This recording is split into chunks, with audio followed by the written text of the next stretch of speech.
So in this problem, we are supposed to figure out, saying that there is a pool ball, represented by this dot, at the bottom left-hand corner of the pool table, which measures 297 units this way, upwards, by 165 units this direction.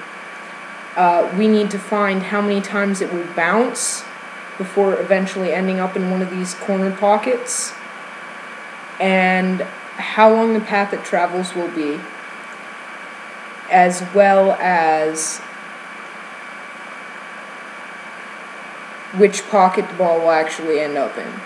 So to solve this, I started out by doing this problem with several different dimensions of tables, and I found that the number of times the ball would have to bounce before it reached a pocket could be expressed by the equation the width plus the height of the table divided by the greatest common denominator of both the width and height, minus 2 would yield the actual number of bounces.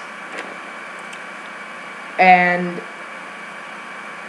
for this table, the ball will have to bounce 12 times before it ends up in, I believe, this pocket.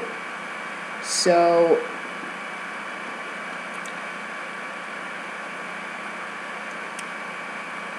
figuring out which pocket the ball ended up in was fairly simple for this problem. I just had to extrapolate out the bounces, figure out where it would go, and I eventually came up with a way of figuring out which pocket it would go into.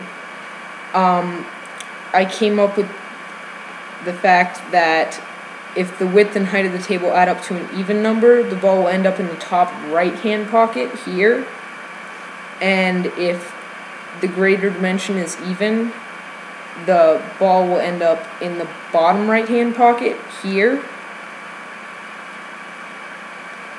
and if the lesser dimension is even, the ball will end up in this pocket.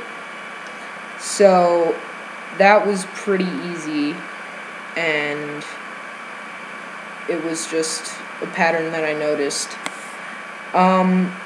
Figuring out the length of the path that the ball would travel was slightly more difficult, but was not that hard. I figured out that the equation, the height times the width of the table divided by the greatest common denominator of the width and the height of the table, the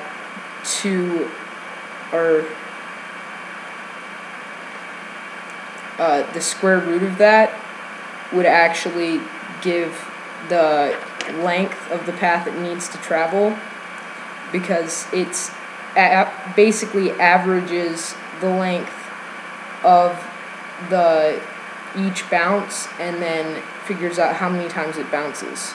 So it multiplies the average times the number of bounces and it gets your answer.